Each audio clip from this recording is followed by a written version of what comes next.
Saudações e axé para todos, para todas e para todos, para todos.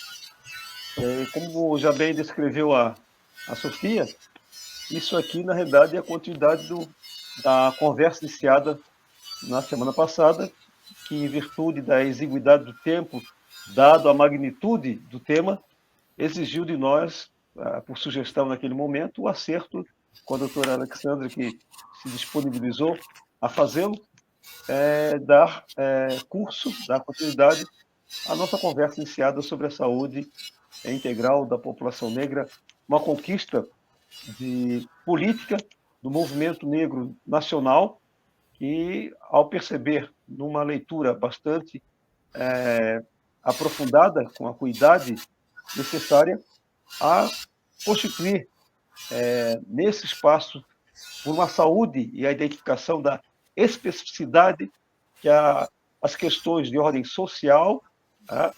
E também das derivações assim, fisiológicas, anatômicas e assim, de uma derivação de sofrimento de quase 500 anos, imprimiram na população negra modalidades de afetações às suas saúdes com sérios prejuízos, sérios agravantes.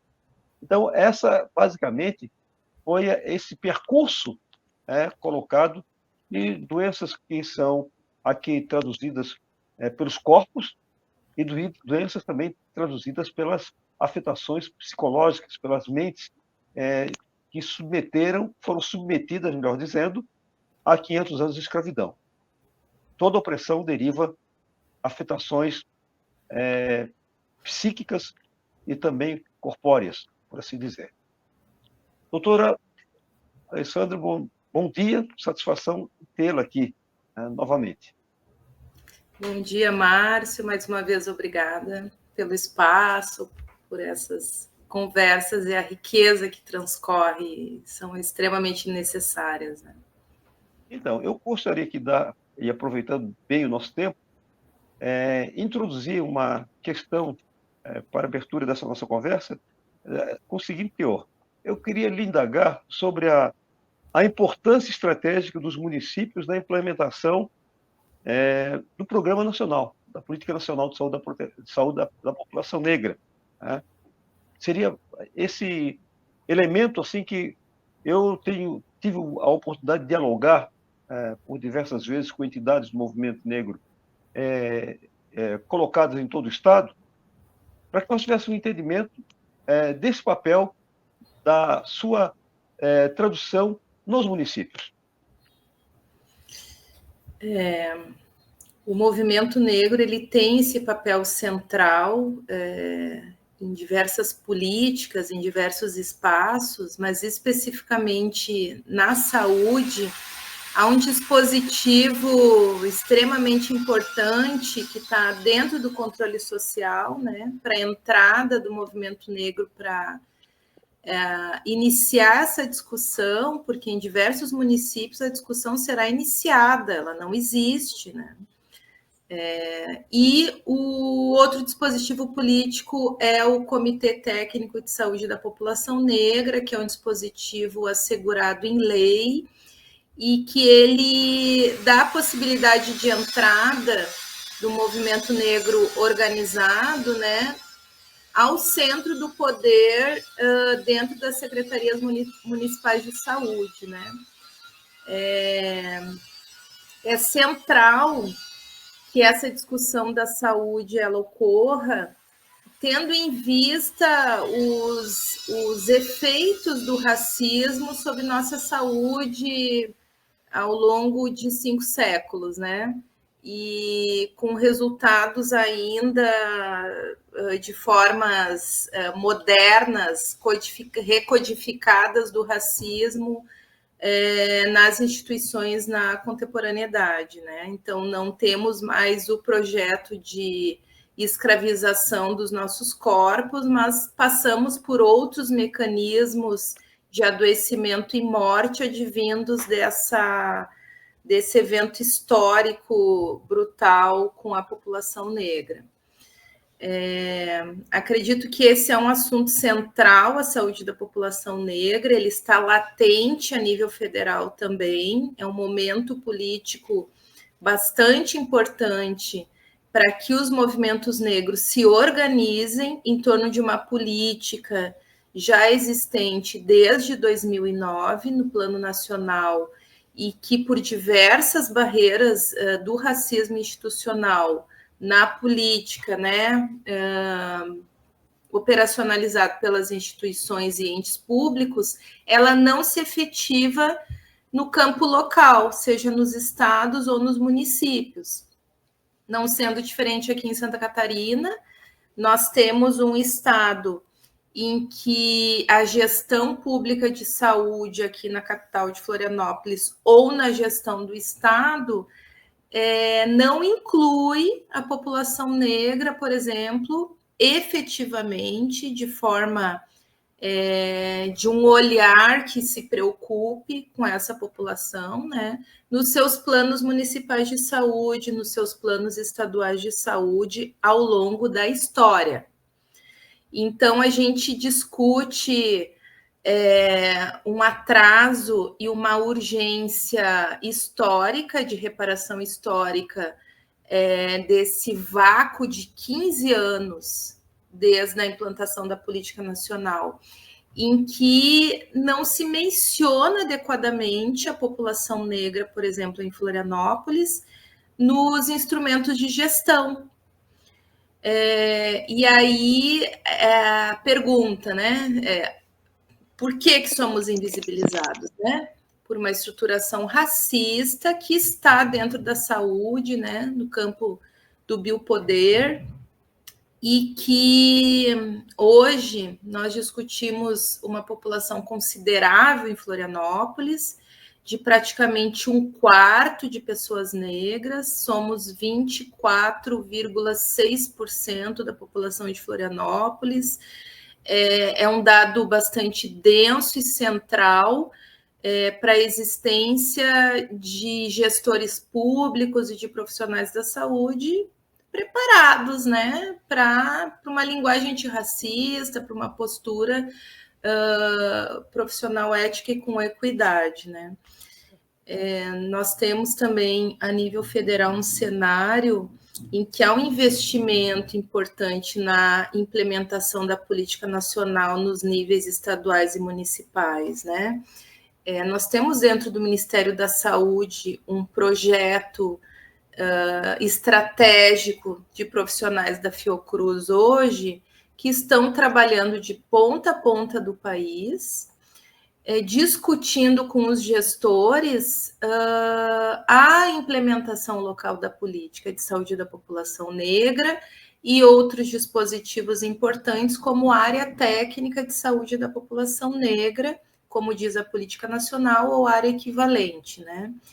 Essas discussões aqui em Florianópolis estão extremamente alinhadas a essa discussão a nível nacional.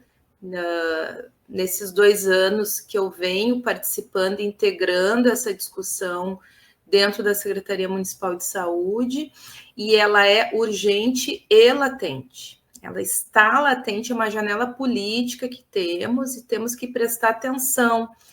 Então, Márcio, na sua circulação nas entidades do movimento negro nos municípios, é importante esse olhar do movimento político que está ocorrendo hoje, né? É momento.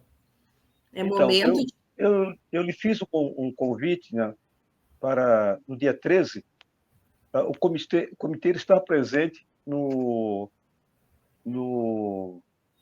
Observatório de Enfrentamento ao Racismo, né, e tem sido uma próspera, diria assim, aproximação de uma diversidade de entidades do movimento negro no estado de Santa Catarina, e lá, dentre os quais, o Conselho Estadual das Populações africanas, afrodescendentes, é o CEPA. O CEPA tem assento, e o CEPA tem uma representação estadual, tem um colegiado estadual. Então, eu também lá na oportunidade do dia 13, o CEP estará presente nessa conversa. E eu gostaria da senhora enfatizar, que a senhora enfatizasse com o CEPA essa função estratégica desse conselho, que é um conselho reconhecido legalmente, aprovado legalmente no Estado, e tem como tarefa prioritária dar conta dessas demandas. É um conselho que também sofreu um esvaziamento político estrutural muito severo, porque o que os executivos não gostam de conselho.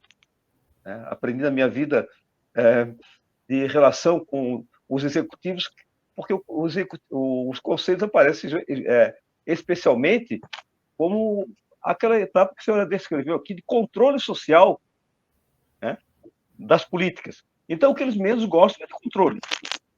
E nós temos que fazer o inverso, exatamente, controlar maximamente esses espaços que deveriam estar postos efetivamente para deflagrar, para iniciar, para implementar as políticas. Então, lá nesse dia, eu gostaria que a senhora desse uma palavra também muito enfática ao CEPA, que é o estratégico desse arranjo todo, porque as outras são satélites colocados à disposição de uma política que o CEPA deve ensejar, por assim dizer.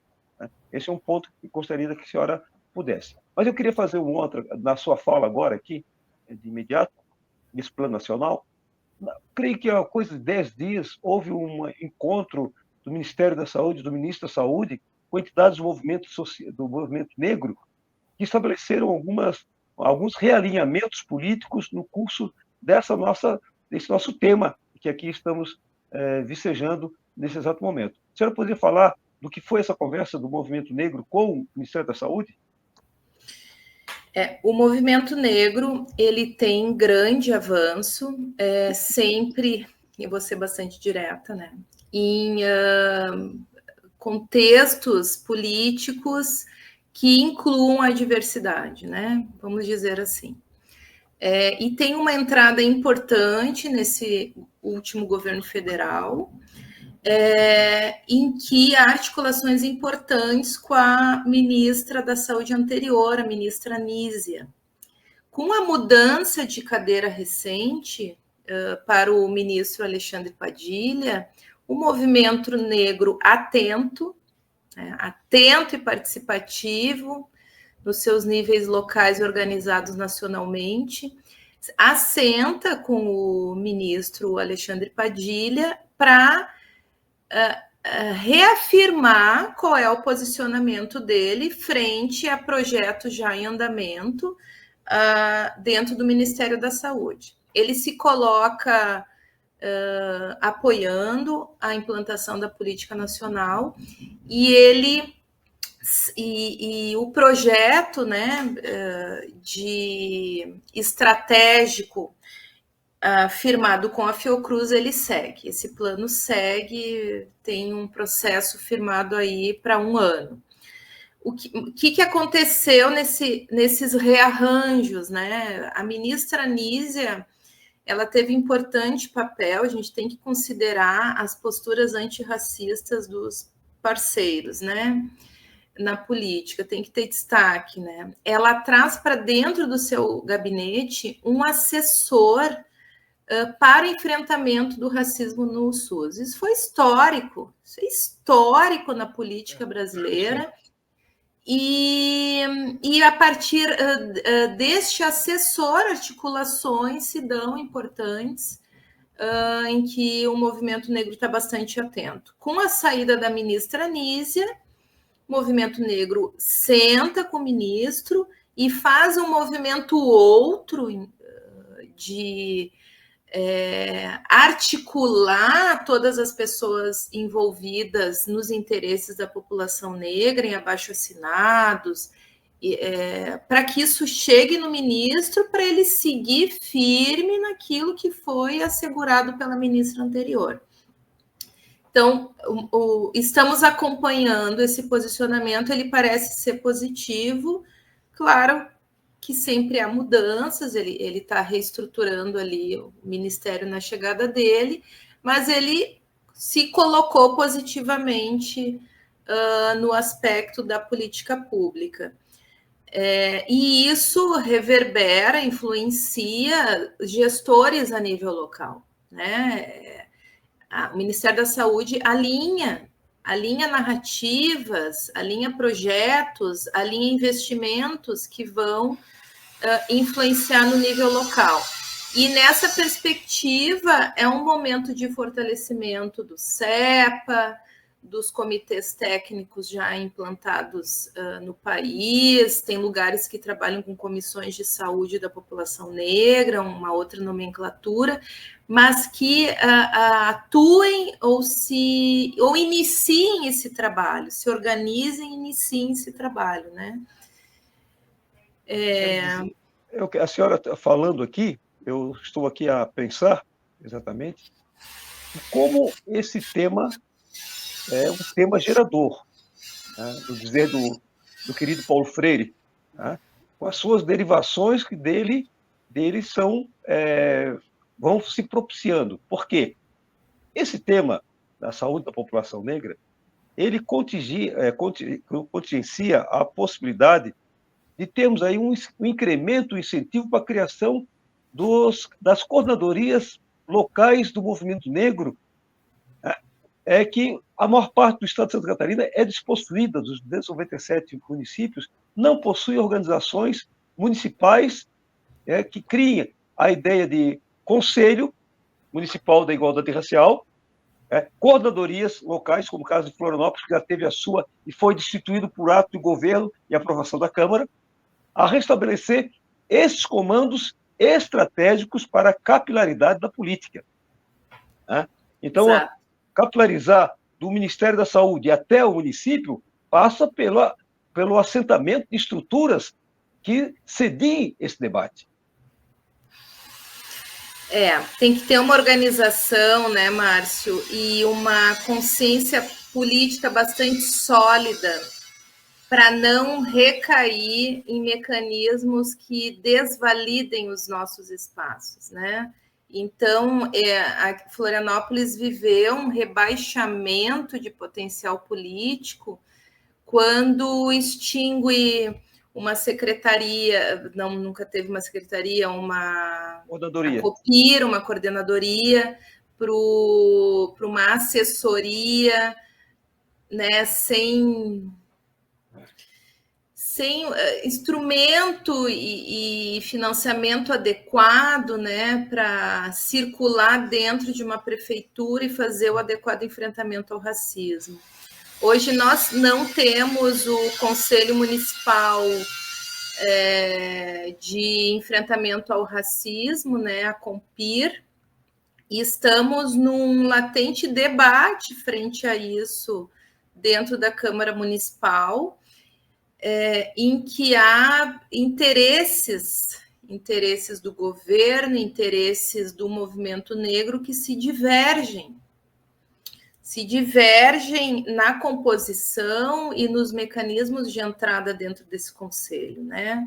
Essa é uma discussão que o movimento negro tem que estar a par, tem que estar cobrando, em que as barreiras racistas, para quem tem esse olhar afinado, não passa despercebido. Ela escracha como que nos impedem de entrar, de participar e de ter voz, ter presença. Por exemplo, a exigência do projeto de lei do governo de ter o CNPJ das instituições partícipes de interesse a participar do conselho impede instituições sólidas, instituições de um trabalho efetivo, de organizações culturais, religiosas, educacionais nesse conselho, por não ter um CNPJ, né? E quem sabe quanto custa obter um CNPJ vai entender que é uma atitude deliberadamente impeditiva exigir dos populares ao CNPJ. Não é uma barreira sutil, Márcio, é uma ampla barreira racista instituída dentro de uma política que não dialoga com os interesses da população negra e dos movimentos negros, porque houve uma audiência pública para discutir isso e não há acordo. E essas barreiras precisam ser compreendidas, porque se as instituições não possuem CNPJ, né, e elas são efetivamente importantes nos territórios, nas discussões do movimento negro, inclusive com papéis de proteção social, de cuidado em saúde, cuidado espiritual e saúde mental, como seriam, por exemplo, terreiros de religião de matriz africana, que vão enfrentar essa barreira por conta do CNPJ, a gente precisa achar o meio caminho que faça justiça social, que rompa essa barreira, né? O próprio comitê participou dessa discussão e há uma solução, há um caminho, há uma instituição que a gente apontou, que é o próprio CEPA, que ele pode validar essas instituições por mecanismos administrativos construídos que exclua a exigência deste CNPJ, né? Nós precisamos de pessoas políticas negras assentando a Compir e participando junto da Assessoria de Igualdade Racial e Enfrentamento ao Racismo Religioso para ampliar perspectivas de políticas públicas para além da saúde. Né? Eu vou voltar a participar desse debate, pessoalmente, já que eu não tenho cargo público algum, mas eu trago comigo que eu sou o criador do conselho, criador da coordenadoria. E quando eu escrevi o texto da coordenação, eu, a dona Valdionira e uma outra professora aqui, companheira nossa, e nos reunimos durante um ano, toda quinta-feira, na Câmara Municipal para escrever o texto, convidávamos o movimento negro, e duas entidades de mulheres apareciam toda quinta-feira para escrever o texto, um ano de trabalho. E, à época, a ministra da Igualdade Racial, ela esteve aqui no ato solene da aprovação da matéria da Câmara. Da importância dela. E esse ato, obviamente, essa determinação, imperativa não existia. As entidades vinham, tinham o reconhecimento público das suas existências e bastava para ter a possibilidade de disputar uma vaga no Conselho. E ter também uma coordenadoria que foi atuante, a Ana Paula Cardoso, que distinguiu sobremaneira a função daquela coordenadoria. Então, nós temos que retomar uma escalada política de tensionar a Câmara Municipal de Florianópolis, tensionar o governo municipal e colocá-lo contra a parede, dizendo claramente que ele está praticando um racismo com sofisticação. Sim. O biombo dele é o CNPJ. Ele se esconde do CNPJ para impedir o acesso à dignidade, à saúde pública, por exemplo. Esse é o embate.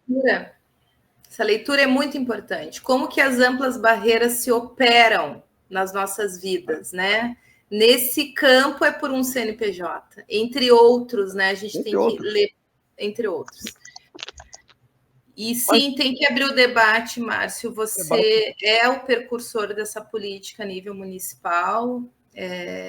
Tem que circular entre os vereadores esse debate de uma maneira adequada, que traga os interesses de quem realmente precisa das políticas antirracistas, né? Amplamente em todas as secretarias da prefeitura. E esse é um dispositivo que faz essa discussão. E nós estamos aqui no amparo de um Estatuto da Igualdade Racial, a 12.288, que está lá descrita a necessidade, a garantia de reconhecimento de uma política pública de atenção à saúde da população negra. Então, ele se projeta contra a legislação federal, se projeta contra a própria Constituição que concebeu a legislação do próprio Estatuto da Igualdade Racial. Então, nós estamos, se é para ir para o campo da legalidade, de maioria da elite masculina e branca que concebeu o texto, então nós temos aqui um conflito severo que tem que ser apurado na política. Sim. E mesmo com a política, né, Márcio, a política ela não garante né? Mesmo com a política implementada, efetivada em lei, a nível municipal, nós temos que seguir, né, em diálogos, em construções, aí eu falo do campo da gestão da saúde, para o entendimento dos dispositivos amplos que o racismo se operacionaliza dentro de uma secretaria municipal, né? Então, a política construída para o município de Florianópolis, ela traz esses caminhos que enfrentam esses dispositivos racistas e que impactam em morbimortalidade, né? Hoje, Florianópolis tem que discutir por que para um branco, 4 pessoas negras morrem por todas as causas de saúde, né? Causas externas, doenças crônicas. A gente precisa desagregar esse dado. É 3,84 pessoas negras para uma pessoa branca. Esse dado vem piorando, né? No ano passado era um dado menor, esse ano já está em quase 4. Então, a maior justificativa que eu entendo hoje da urgência de ações efetivas dentro da gestão da saúde no nível municipal é desagregar esse dado, ter uma leitura antirracista desse dado, entender esse dado nos microterritórios, a quem está atingindo, interseccionar gênero e efetivamente trabalhar para a redução dessa mortalidade. Né? Então, nós temos domínio de algumas informações, como eu tinha falado no nosso encontro anterior, que é sobre a questão dos homicídios, mas está junto com esse dado, a gente tem que abrir ele, entender quais as causas que quadruplica a mortalidade da população negra, e aí como que se vai pensar o plano de ação, o plano operacional, né, para esse enfrentamento no campo da saúde. A importância de se discutir saúde é exatamente por uma saúde antirracista, pelos movimentos negros, pela implementação dessa política a nível local, pela presença da Compir, a incidência no direito, a incidência em morrer, e não ter direito à vida da população negra, né? Porque se a gente for desmembrar esses dados, muitas informações são por causas evitáveis. Quando a gente começa a interpretar essa informação em saúde por amplas barreiras racistas nas instituições de saúde, conferidas por nós, profissionais da saúde, por ausência de política pública, por ausência de investimento direcionado, por ausência de um olhar antirracista dos gestores que pensam essas políticas. A gente começa a fazer diversas interpretações dessa informação absurda de mortalidade local. Então, esse debate tem que ser escrachado e aberto socialmente, né? As pessoas precisam saber quem é que morre nessa cidade. Então, a gente tem que também trabalhar uma proporcionalidade, né? Se somos 1/4 da população, ou seja, minoria, e morremos 4 vezes mais, o que está acontecendo? Doutora, nós estamos para o último minuto desse nosso encontro. Também a gente está vendo que a conversa, o tempo é exíguo para tanta coisa, um turbilhão de outras abordagens que relacionam a saúde da população negra, do ponto de vista de uma política macro a ser enfrentada.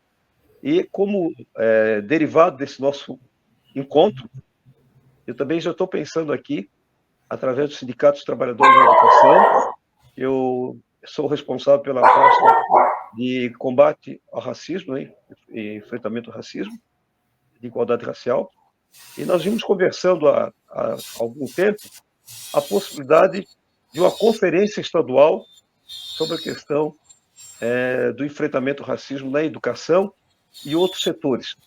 mas também na educação e na saúde. Né?